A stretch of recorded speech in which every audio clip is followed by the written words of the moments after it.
to the flag of the United States of America and to the republic for which it stands, one nation, under God, indivisible, with liberty and justice for all. There's a lot of significant faces here tonight, I guess, regarding the McDonald's situation.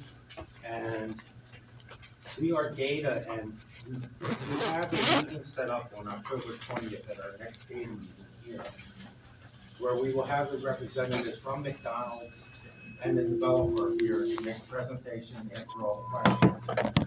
Apparently an email went out stating that it would be addressing the McDonald's issue, but I think it misled some people to think it was tonight.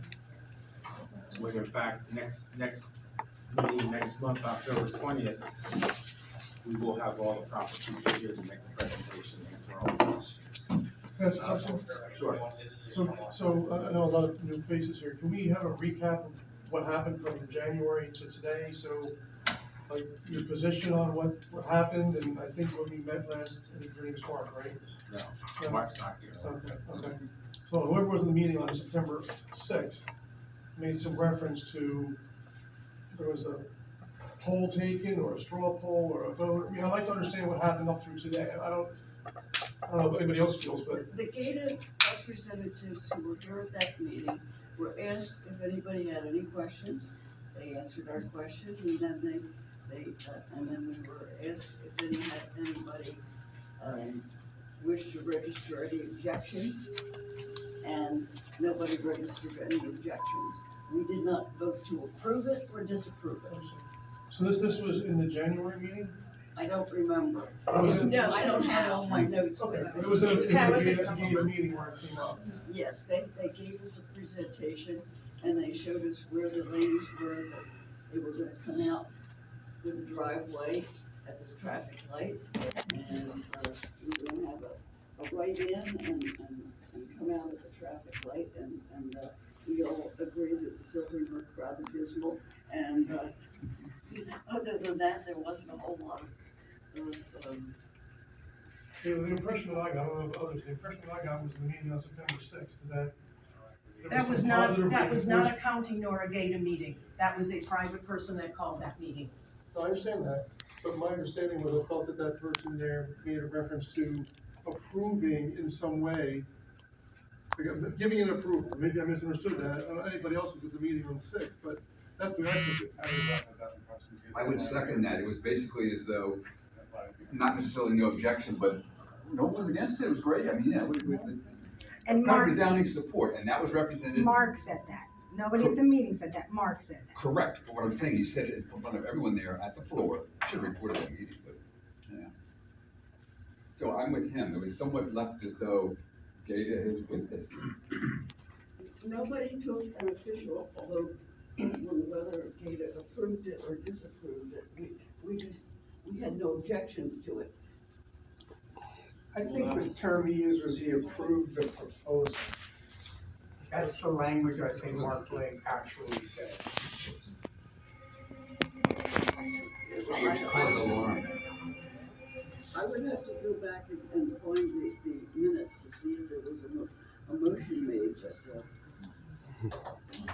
I don't have. So Mark is not here tonight's meeting. He will be at the October meeting as far as I know. And that's when McDonald's will be discussed, not tonight. Now, what we will do, later, when we get to that, which will be shortly, we'll ask Janet to make a discussion as to where we are right now with the status of the project. Okay, I was more curious about the data. Okay, that sounds good. Thank you. We're not an official body. Yeah. I understand. Okay, so, we did send out the minutes with the agenda, and we were wondering if there were any issues with the minutes from the June meeting and whether we can get a motion to accept that. I motion we accept the minutes. Second? I'll second. Thank you. Okay, so you, All in favor? Aye. Anyone opposed? okay. And so on that, we thank the treasurer for. All right, so first of all, I apologize for my disclaimer. I have a printout for the board because my printer was not working. But balance in the account at the end of August was approximately $5,700. And I'll get the report out for the minutes so that we have that officially. And the only expense since the last report was for the website. It's about $429. And that's the treasury report. Okay, next up, we always allow our elected officials to make a presentation. The only one here tonight is Janet, so we'll put her on the spot. Thank you. I will make this fairly quick. You all know, I'm sure, that the reassessment is done. We got our first bills. And when we looked at what the school districts had done and the General Assembly looked at what the school districts had done, the school districts have to go back and redo their tax. So you will be getting another bill, probably not until into October. I think they had 10 days to decide, school districts had 10 days to decide what they were going to do. Every school district is doing something different. They send in all the bills. The school districts are not county bills. We, by law, have to bill for them on the number that they give us. We collect the money and we send it over to the state treasurer. That's the extent of it, but for that, the county gets no compensation. So we already spent thousands and thousands of dollars sending out the first bill. We will now be spending thousands of your tax dollars to send out the second bill. So the issue with the school districts came from the fact that the state code says that all school districts in any county-wide reassessment can up their tax by no more than 10%.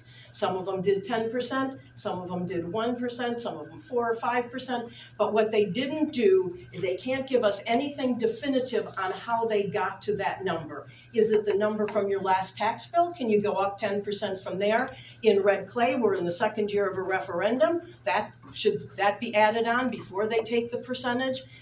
There was nothing clear in the state law that gave the school districts any direction, so they went out as far as they could to collect as much money as they could.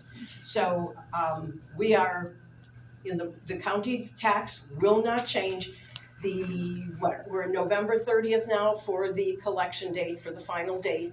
We, through the county and the state, has decided to go along with us. We will be coming out with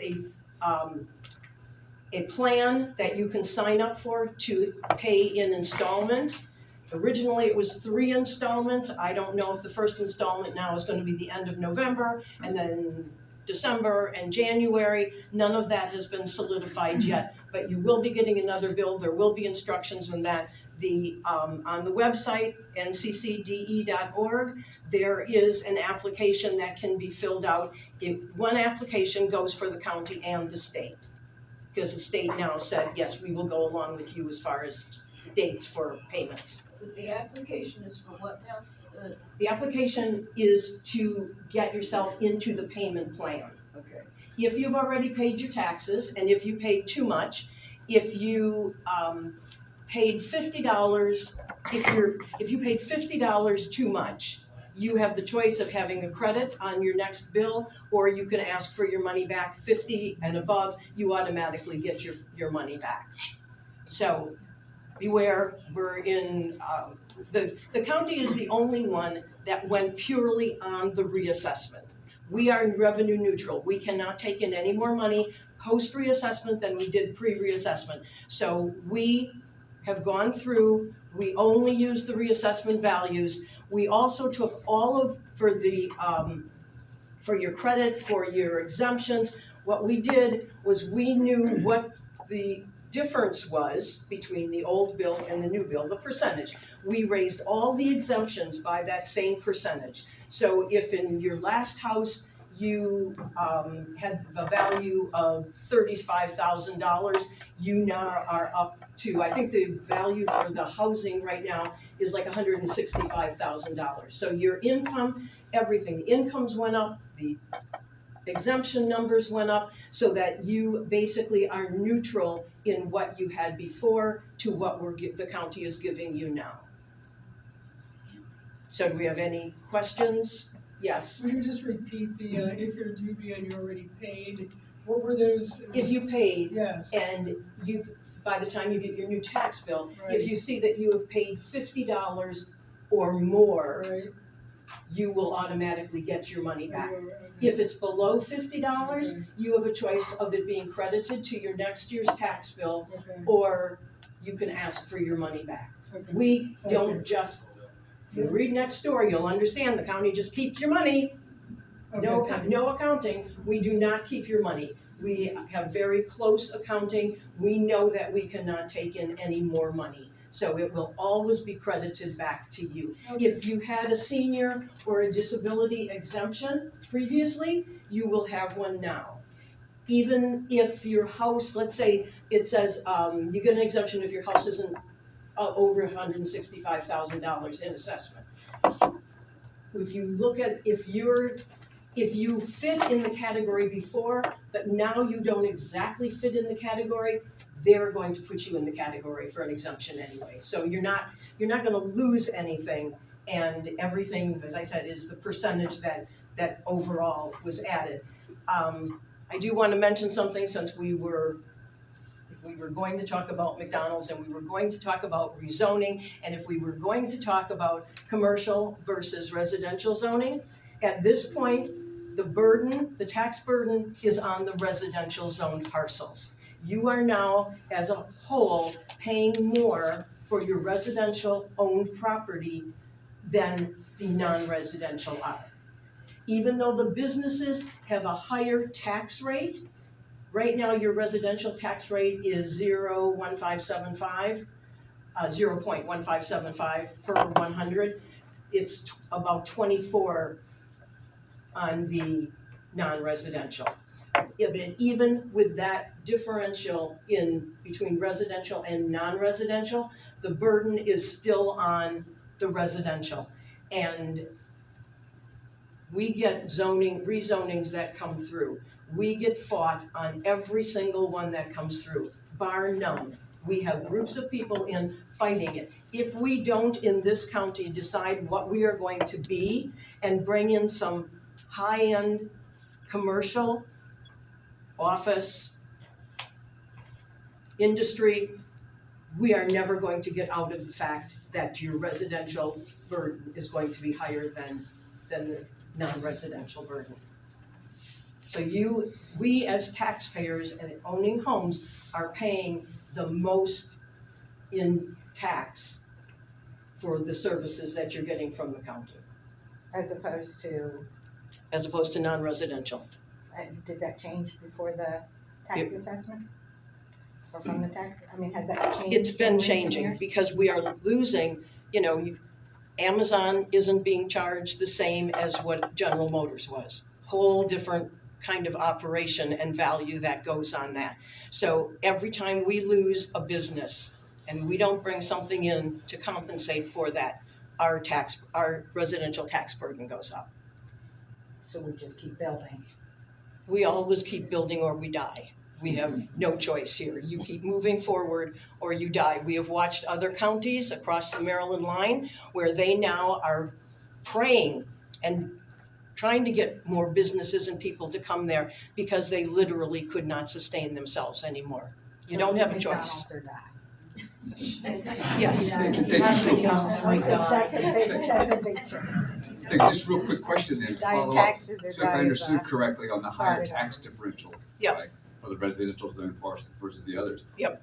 Would that then mean that the residentials would have a different voice, maybe a larger voice then, in terms of opposition to things and things? No. Huh, interesting. There is nothing that says the louder people yell, the I'm not more saying they louder, get. I'm just saying a more proportionate in terms of the If- tax base. no. right?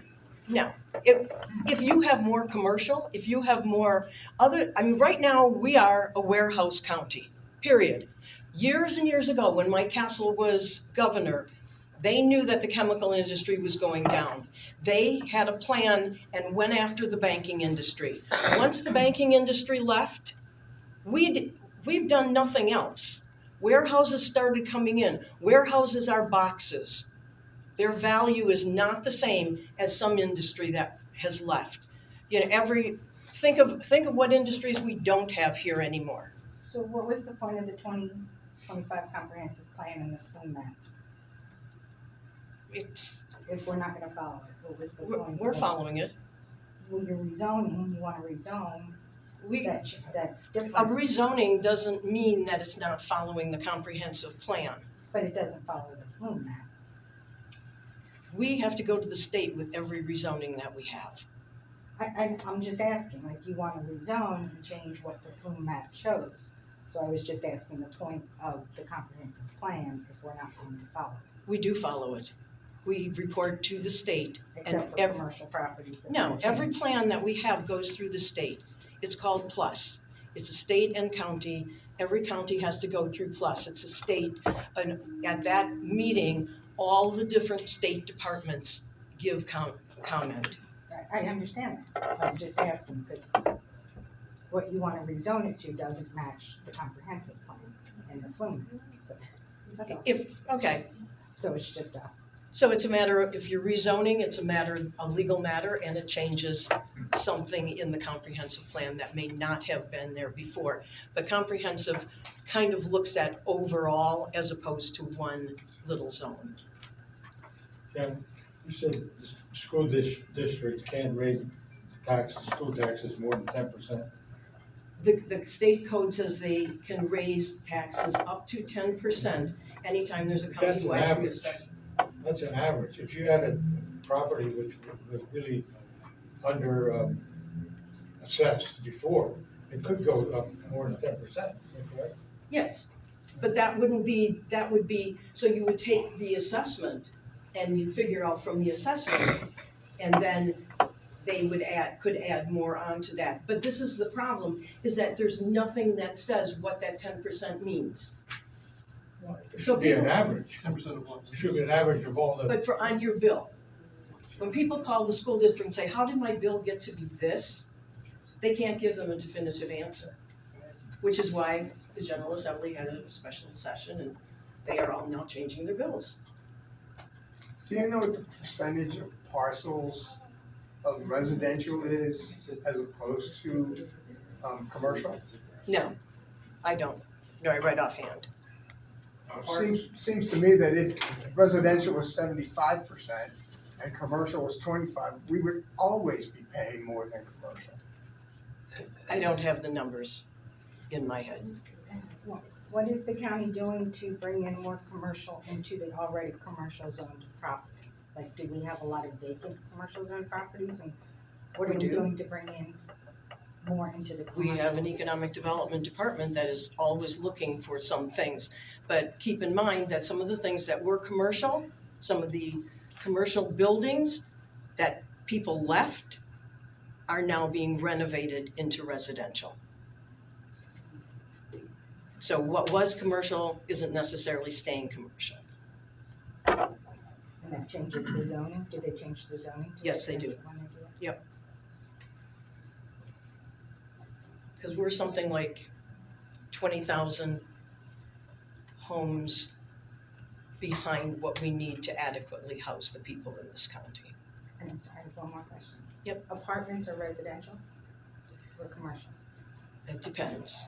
Are you familiar with the Spring House Reserve that they're proposing across from Carousel? Yes, Is that gonna be commercial, is that gonna be apartments or condominiums? that is a combination of, I believe, single-family homes and townhomes and apartments. There's an apartment complex for veterans. But they're only dividing it into two parcels, so it can't be, the townhouses, the 105 townhouses or whatever that they're proposing are either gonna be condos or rental units. They're not Rental. going to be individual. Rental, So it's gonna be like Walton, it's gonna be a rental. that's my understanding. Yes, that's not my district, but that's my understanding. So will that be, so they wanna make it commercial or neighborhood transition, I think, or suburban transition. Mm-hmm, So those apartments are Mhm. not considered commercial no, in that situation. right. That would be- That's my understanding. Okay. I mean, it's a very strange on the number of units that you have and when it becomes commercial as a business. So if I own 50 units and I rent them all out, at that point, and I'd have to go back and look at this because I did this a couple months ago, but there's numbers that are associated with when it becomes commercial. Okay. So I'll have to, 105 units being rented out. Seems like a lot It's- for residential. Going through the process. I am, What would the tax implications be if it was zoned commercial versus if it was all zoned residential, just for that specific one? I don't wanna get too into the weeds on it, but. If it's non-residential, the tax rate per $100 of assessed value is, I think, 0.2380, so almost 24 cents. Okay. Versus the purely residential, which is 1575, almost 16 cents. It's quite a difference. I don't know that I'm as concerned with that as I am that bringing in a fast food restaurant would devalue our properties. So how does that sort of If justify that? So we look at zoning. This is a parcel, this is being zoned. Does it fit within the code? If it fits within the code, then it can be rezoned. If it doesn't fit within the code, it's never gonna come to council for a vote. No regard for the Discover that it doesn't community? fit, Right? It There is- doesn't- How do you determine what- whether it fits? So I mean, what what, you just said was if it fits into zoning. if it then fits it's into a the done zoning deal. category, yes. That doesn't make sense to me because this is our community. Well, this is our community as we go down Valley Road, which is all residential, and then we hit the post office and it's all commercial. It didn't used to be. That was a million years ago. And believe me, there were major fights on that one, to the point where the community had to be able to choose the color. And the person that fought the hardest was the first person in line when Acme opened to get the freebies. I'm sure you remember. So, you know, when it comes to a rezoning, I cannot take a side. Legally, I cannot take a side until I get to the final day when I walk in for that vote. I can give you answers, I can get you answers on things, but I cannot say I will vote for it or I won't vote for it, or I think it's good or I think it's bad, or I have questions about it, because then I end up in court.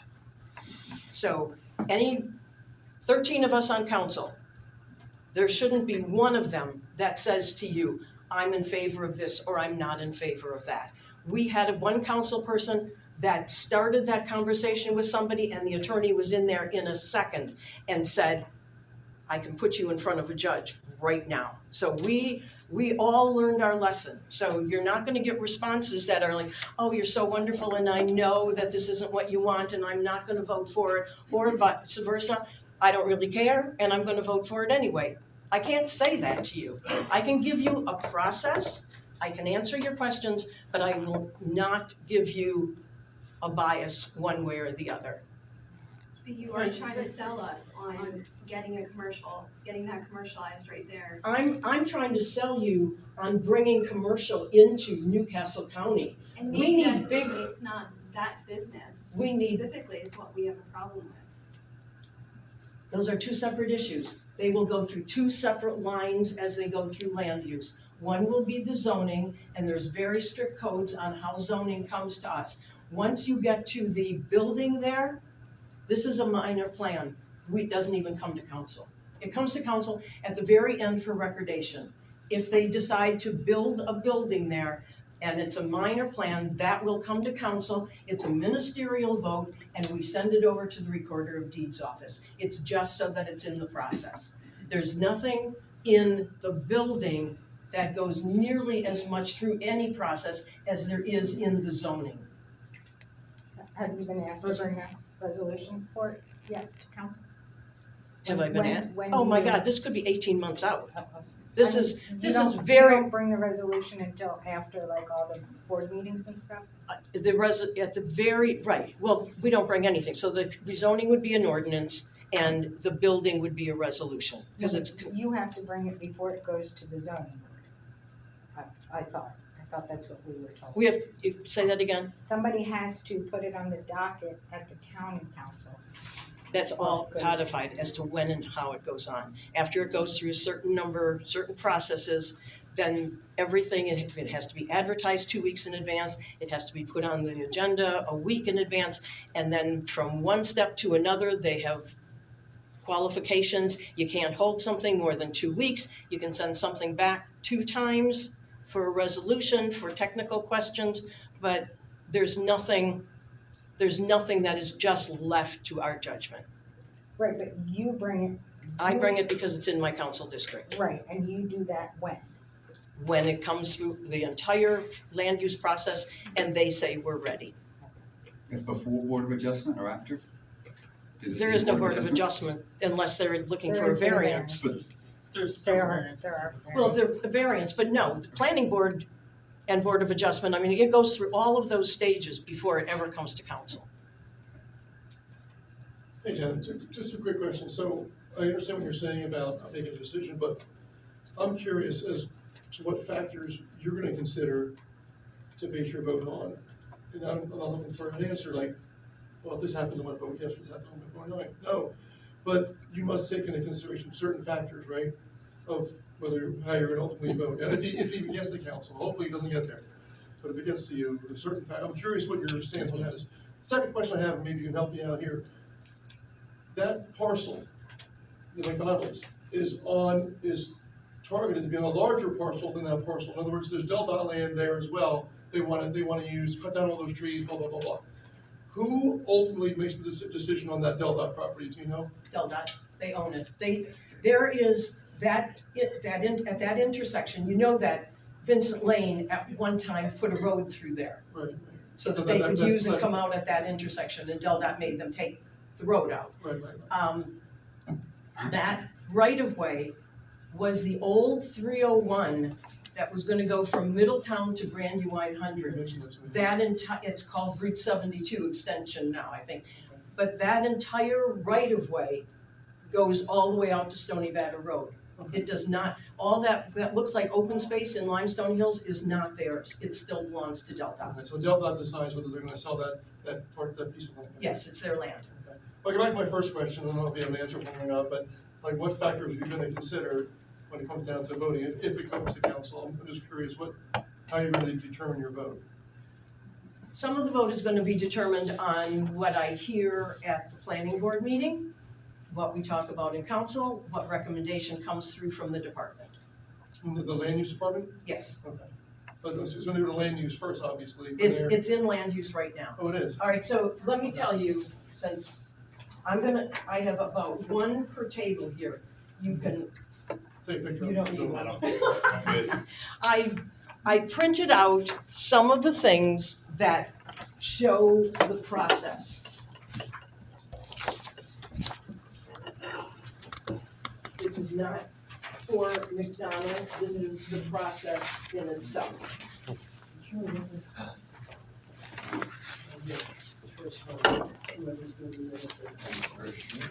No, I'm good. I know the process.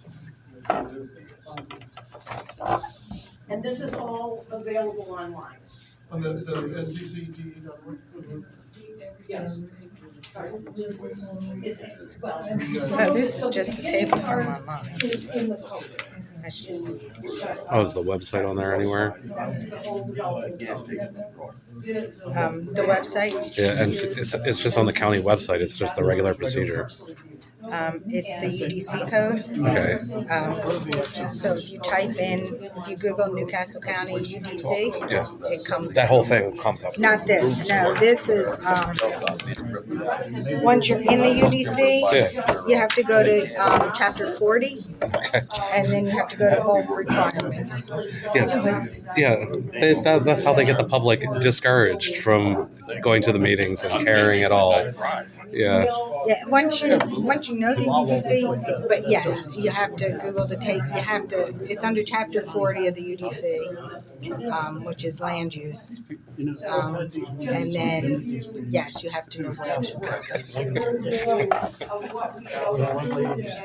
They go to the meetings, And even once you know where to look, you don't always find it. then they sneak the things in at the last minute, I guess, for meetings and whatever else. And they're at 5:15 in the evening. Yes, and these are not commercial.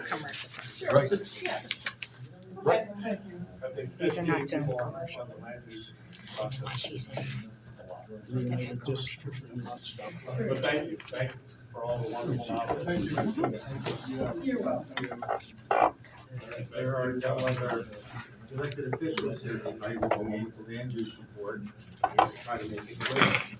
Of course, top on the list is McDonald's, and we've already discussed them. At the October 20th meeting, the representatives from McDonald's and the developer will be here to make a presentation and answer all questions. So everyone's invited to come back at the October 20th meeting and pose your questions at that point, specifically to the developers. Next on the list is the Wells Fargo Bank on Lancaster Pike. It is listed for sale at $2.7 million. It's 3.53 acres with CR zoning classification, and once it's sold, we'll have more information as to what's going to happen there. The Hartnett building right on Lancaster Pike was recently sold for $1.085 million. It has 5,480 square feet of office, and it is under contract at this point. Possible future uses as multiple business, possibly beauty salons, nail salons, and other personal care, and possibly a tattoo parlor. The Hartnett building, which is it's on Lancaster Pike. It's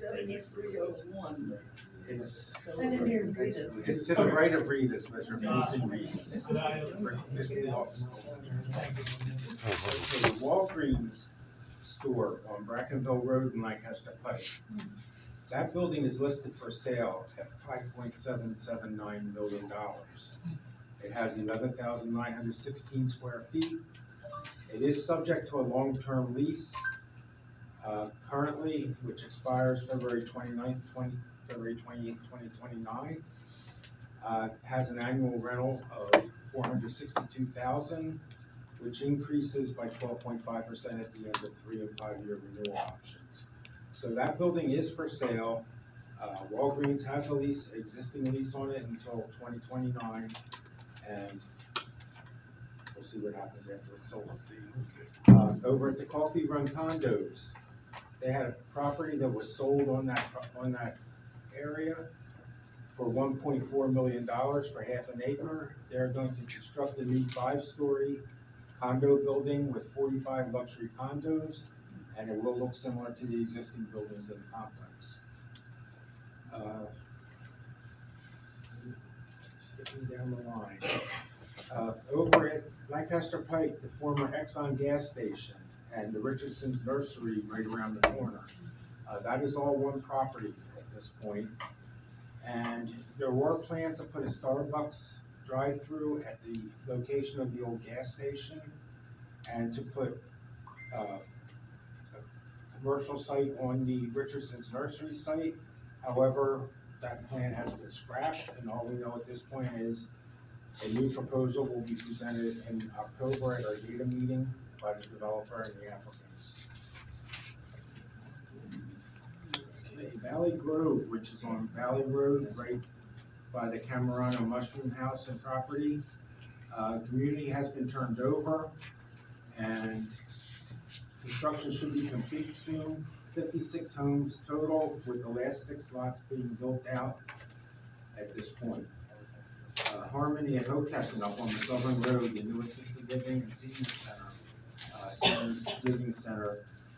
They have recently opened up a week ago and started taking residents on site. They have had probably about 40% occupancy already committed, and will be moving on. That'll be taking off soon. Cell phone towers, our last item we're going to discuss. there were 3 new cell phone towers proposed from the Hockessin area. The one at the Powell Center has been completed and is in operation.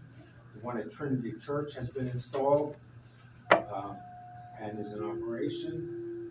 The third location was to be located in York Glen on the hill across from the snuff mills.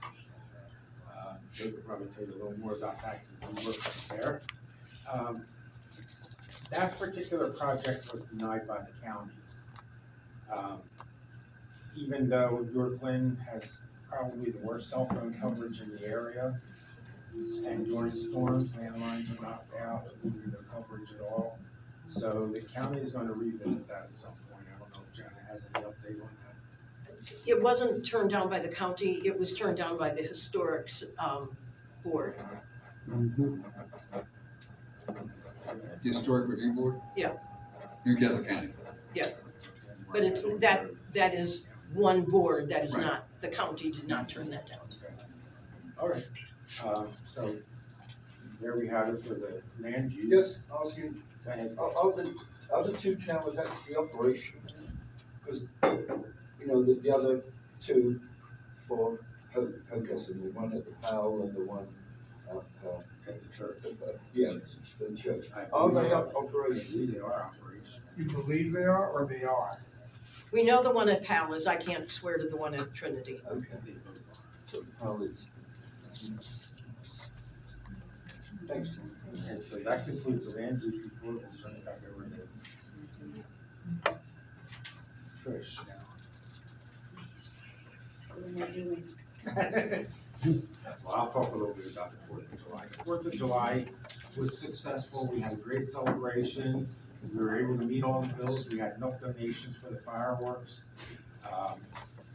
We're looking to start fundraising for next year's 4th of July early, starting very soon, since it will also include a 250th anniversary celebration of the founding of the country. So we're going to have a larger setup for the 4th of July next year with larger fireworks display. And we're also looking to get about 40 of the light poles down Old Lancaster Pike refitted with flags and with flags and holders along all the flag poles along the Old Lancaster Pike. So we're looking to get volunteers and funding to fund all that addition. Next would be the.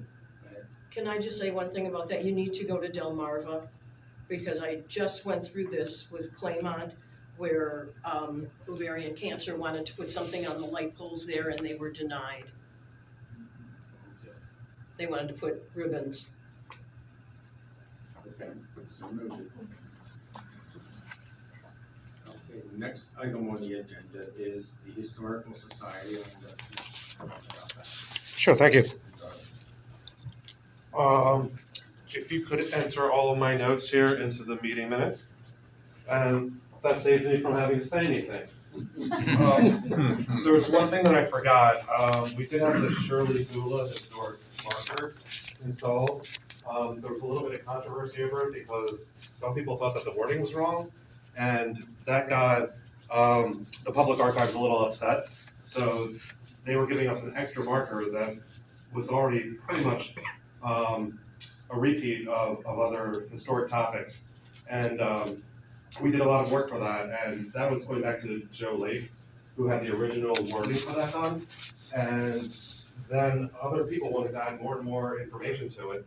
So it became less and less about Shirley Bula and riding the school bus, and more about all the court cases. So all the wording on the historic marker is a whole bunch of court case names and dates, and it skips over the important part of a black girl who was not able to ride a school bus. So that was a little upsetting, but it got installed. We had a great time. The weather was perfect, and I think Joe would be proud that we got that done. And so that completes the walkway all the way from Tweeds Park, which is closest to where Shirley Bula's home was, to 107C. And we have about 5 historic markers along the way. So that's pretty impressive. That's our local history in Hockessin. So that's just one topic. That's all, one part of the African American heritage in our area. You know, if you expand out a little bit from there, there's all kinds of buildings that were on the Underground Railroad, and Native Americans were right across the street. So we have to start informing the public of those other places also. So that's what we intend to do. A lot of research for a small marker. So there's pages and pages and hours of research that go into all the projects that we do. So I think that's pretty much all we have. I have all of the update, all those meetings that we should be having for the next year. So, yeah, okay, so yeah, if you have any questions, let me know. I won't hold up the meeting any longer. Oh, yep, go ahead. Just a human interest story. Sure. So, and the marker, it was a beautiful day. You did a great job, you guys. So we had a school bus come in just in Lantana Square for people that didn't have a place to park, that we would bring them over in the school bus. And Sonny Knott, who went to this 107C as a student, as a small child, rode the school bus over with us, and that was his first time ever on a school bus. And he's, 95 years old? That was awesome. And thanks to Darlene for getting in contact with one of the other relatives of Shirley Bula, who lives out in Colorado, and she flew over for the daughter of Shirley Bula. So, and her grandson, and they both spoke, and they had a really nice bunch of information for our community and for the topic. And that was a shame too, because it came down to a few days before that event, and they had almost canceled it. They were really upset at the archives over all the controversy. And I said, you know, we have people coming in from Colorado to attend this, and that would really be a shame for the family to have something like that happen. But thanks, Janet, for providing a couple tents. Janet didn't have to step up and do that. It was really Mike Smith who provided the financial backing for the marker years ago. So he did that. Janet came by with a couple tents to set up for the program and set them up herself, and helped me set up some chairs before the event. So that was much appreciated. Thank you. We had a good time. It was a good time. The weather was perfect. The event turned out really well, but it was just like a shame because the week before I was sending all these emails to back up all the stuff that had happened 5 years ago when we were planning the marker and coordinating everything. But you get too many people involved in something, and it just brings up all kinds of complex issues. So thank you. Thanks for your time. Any other questions? Thank you. Yeah, Pete, we need to know, where is this marker? What marker? Oh, real quick, another issue with the Bula marker was that some people were upset that it wasn't where Shirley Bula's house was. It's right across Limestone Road. It's one of the most busy intersections in Hockessin, and you can't walk across the intersection right there to get to the property. Delnat doesn't like these markers on the side of the road because people stop to read them. And right on Limestone Road, there's signs that say no stopping, standing, or parking. So you can't get out or stop to read it. So it is now in the park along the walking path. So that forces people to actually go on the walking path to see it. So if you're driving by, you can't see it. And some people said that we should have a parking lot across the street, and that would be great, but it's not our property. We can't do that. So if they buy the lot, if they want to turn it into a huge monument, that's great if that happens in the future. And they were told that also by the public archives. They said this thing is just in a concrete stand, and you can move it at any time in the future, anywhere where it is deemed more appropriate than it is now. But it's as close to that site as we could get, and it completes that trail, which is great.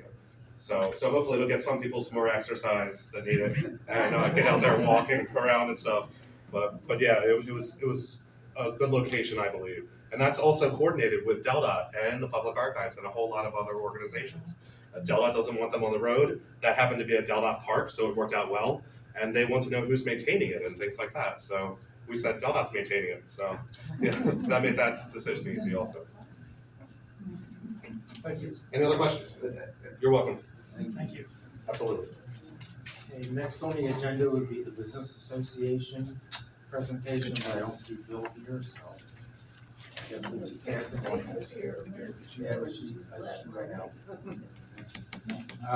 The next two items are actually where you get to bring up your your discussions and questions. It's old business, new business, and also good of the order. So we're open to all that. Something I was gonna say before, as of this coming Tuesday, we will be putting together the Hockessin DRAC. We have 8 people at this point, and I think the potential of a 9th. And it will be going through council at committee, not this Tuesday, this Tuesday, it's going through council. In committee, and then they will be voted on the next week. And I saw Peg come in, right, is she still here? This group of 8 people, they worked together to get a group together. With Hockessin DRAC, we can have between 5 and 9, no more than 9. And they worked with each other to get the group together. It's a pretty diverse group between residents and business owners, and I think that they want to do it. So nobody had to talk anybody into it. For those that are new to the meeting, can you explain what DRAC stands for and what they do? DRAC is DRAC is so there's a historic overlay in some areas, and Hockessin is one of them that has an historic overlay.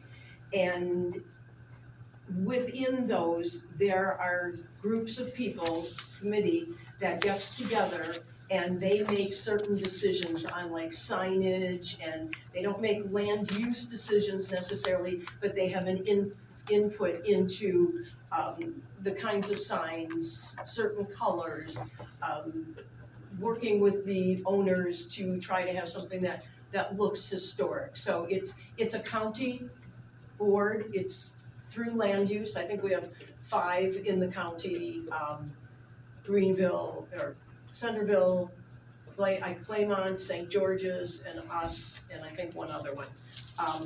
So it's kind of a review board of citizens. You have to live within a certain parameter, within certain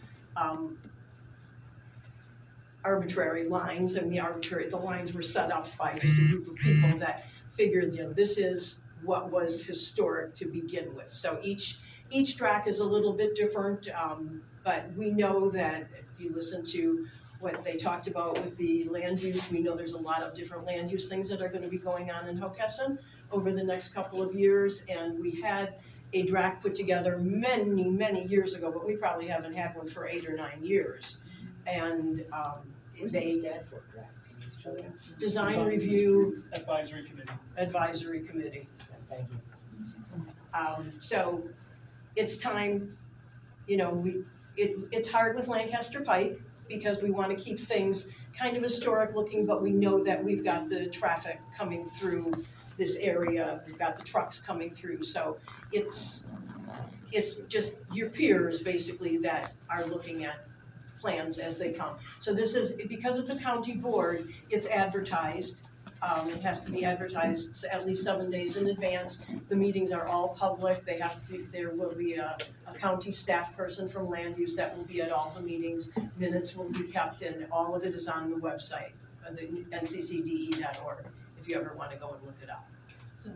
So by having the word advisory in there, it just means that they can advise the land use as to what they've researched about a particular project. They have no decision power or voting weight over a particular. They don't have decision power, but they have a little more weight. And if you go on nccde.org and look at Hockessin DRAC, there's a very comprehensive book on there, because years ago, they went through with the community to figure out what parameters they wanted to put on certain buildings, signage, that kind of thing.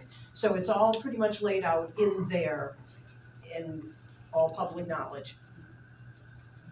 And to give you an example of how that works, like the Wells Fargo building on Lancaster Pike that's currently closed, when that's redeveloped, DRAC will have a lot of input into what type of signage goes there, how bright of lighting goes there, whether they can use LED displays and lighting and such. So they pretty much will be regulating to keep it within the realm of the area, rather than something spectacular. Be a good place for McDonald's. It's not an Also, a good place for a Wawa with a gas station.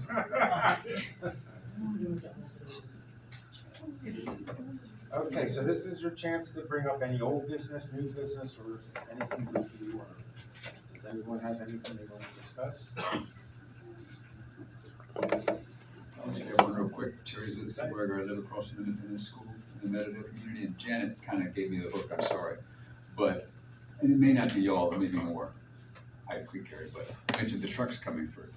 Very tired recently, working in the yard in the mornings. And something changed, I know it's really for Mike, maybe in the state, Delaware State Police, but something changed in the Jake brake rules around here all of a sudden. Because man, they are hitting it from 8 a.m. till 10 a.m. out there, like unbelievable. And trust me, I love old trucks. I love any, but they're just on these brakes like crazy on limestone lately. I don't know, maybe you don't care, but that's nothing y'all register, right? That's really gonna be me barking the state police and Mike or something, probably. I can have them look to see if the sign is on limestone. I don't know if the Jake brake sign is, I mean, I know they put them in very particular places. And at that point, there were more trucks coming in on Lancaster Pike than on limestone because many of them couldn't fit under the underpass for going out, so. I'm just curious if something changed, because man, you hear No, all it of a shouldn't have sudden. changed, no. Thanks. But that is a DelDOT issue. Yeah, okay, got it. Anything else? No, at this point, anyone want to make a motion to adjourn? So moved.